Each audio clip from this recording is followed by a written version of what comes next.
Everyone is aware that the normal type is inferior to the other 17 types in both attack and defense. Therefore, despite their rarity of appearance in professional games, normal type Pokémon are not completely gone. After that, we'll discuss normal type Pokémon that can shine in this video. The only limitation of this list is that legendary and mythical Pokémon are on the limited list of competitive matches.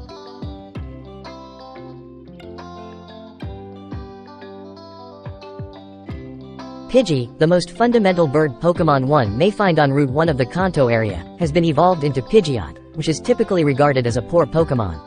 It receives a Mega Evolution in the Omega Ruby and Alpha Sapphire versions, and even though it is one of the weaker Mega forms, it is still more powerful than the other normal-type Pokémon. The weakness shared by all Flying-type Pokémon that prefer special attacks is that none of the Flying-type moves in the special field are powerful enough. But because of its no-guard ability and relatively quick speed, Mega Pidgeot's capacity to deliver damage is always guaranteed. As a result, its Hurricane will never miss even in the absence of rain. However, that is all Mega Pidgeot has.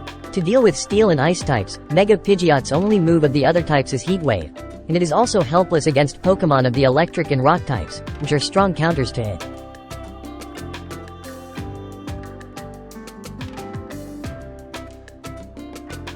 Staraptor is the default bird Pokémon of the Sinnoh region, and when directly compared to the Mega Pidgeot, we can see that the Staraptor is weaker in every way. The fact that this Pokémon can utilize close combat to get around its weaknesses against Steel, Rock, and Ice, though, makes me rate it higher. The attack and speed of Staraptor are still very strong, and it has two incredibly helpful abilities that are appropriate for two different use scenarios. Intimidate is already too well known, and Reckless will raise Brave Bird and double Edge's damage by 20%. Even yet, Staraptor still has certain fundamental flaws that make it too simple to beat, including as its fear to Stealth Rock, the fact that its attacks can cause counter damage, and below average defense stat. Even though there is a roost to restore it health, the opponent frequently just needs one hit to eliminate Staraptor. However, I still believe that this is the strongest normal flying Pokémon at the moment.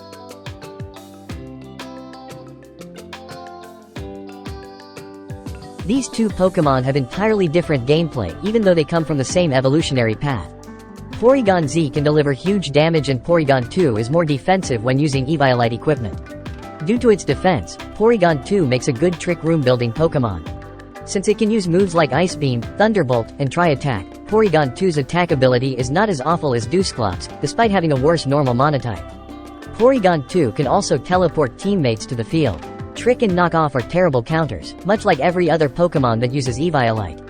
The attack-focused stats of Porygon-Z, 135 special attack, 90 speed, and the adaptability ability, which boosts stab move damage, make its Tri-Attacks very severe. Porygon-Z has the exclusive move conversion, which allows it to transition from being the normal type to another. In addition to the original effect, Porygon-Z's Z conversion move from the 7th generation can raise all stats by 1 level. One equipment slot is required and Porygon-Z can only perform this move once, but that is more than enough for it to be able to sweep. Up to Gen 8, Z conversion is gone. It can only use Nasty Plot, but most cases won't have a chance to use it. Although Dynamax and adaptability work well together, they still lack the same potency as they did in Generation 7.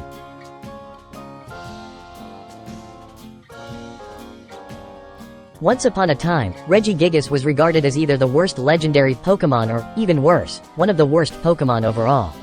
All of this is made possible by the slow start ability, which limits its full potential. That all changed, though, when Wheezing, its best friend, showed in with the neutralizing gas. Regigigas was able to lift his weight, but the opponent's Pokémon also lost its beneficial characteristics as a result. Regigigas had a significant advantage in a contest where success or failure was only based on stats. A Pokémon with so much potential was originally thought to be the worst, but its popularity has risen to the point where it has now appeared in both competitive matches and professional competitions.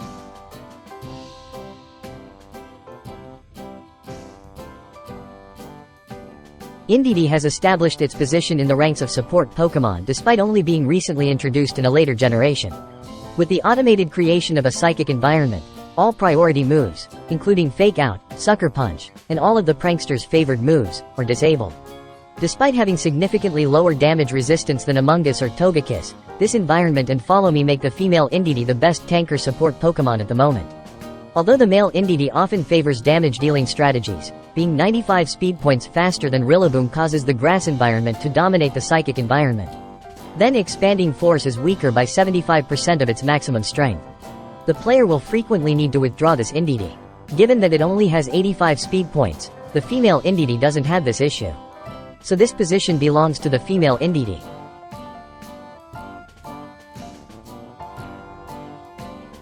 Since the start of Generation 1, SNORLAX and Tauros, another Pokemon of the normal type, have dominated Pokemon matches. However, as time goes on, changes to the gameplay do not at all favor this buffalo, making it incredibly challenging to utilize. Similar, but superior, is the SNORLAX. The big body, high HP and special defense of the SNORLAX are well known. Thick Fat, one of its abilities, also allows it to safely utilize Curse in combat. Despite the fact that this move slows it down, it only has 30 speed points, so you shouldn't be concerned. It then turns into one of the quickest Pokemon in the Trick Room. And it can also freely use Belly Drum, and then the Gluttony ability will be more useful when it immediately uses Berry to heal. The slight drawback of SNORLAX is that it has no reliable method for recovery. Either Rest puts it to sleep or Recycle restores with Berry but only restores around a third of its overall health.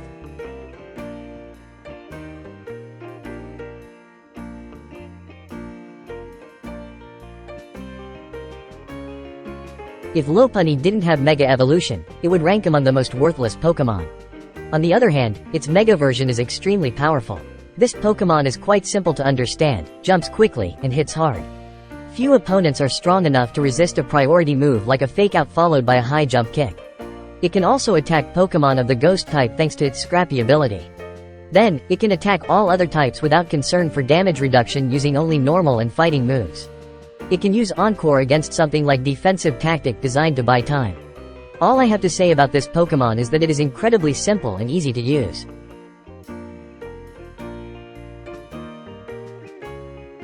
BLISSEY and CHANSEY are well known.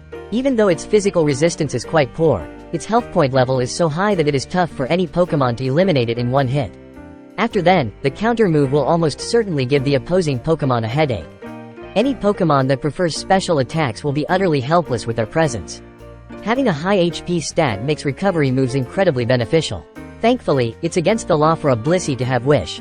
Otherwise, you can see how annoying the Clefable, a Pokemon with significantly less tankiness, can be while utilizing Wish and Teleport.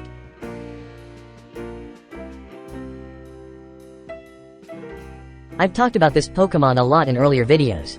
This Pokemon has the ideal combination of stats and an exclusive Parental Bond ability.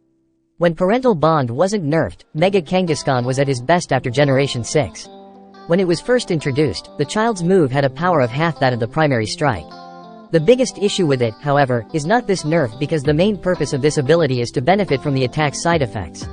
The most effective nerf to Mega Kangaskhan's power came with the 7th generation, which removed access to Power-Up Punch, a move similar to Sword Dance that still delivers respectable damage. However, it is still too strong compared to other normal-type Pokemon. While a priority Fake Out is still extremely painful, Mud Slap reduces accuracy by 2 times. Body Slam is a powerful stab move with up to a 51% paralysis chance.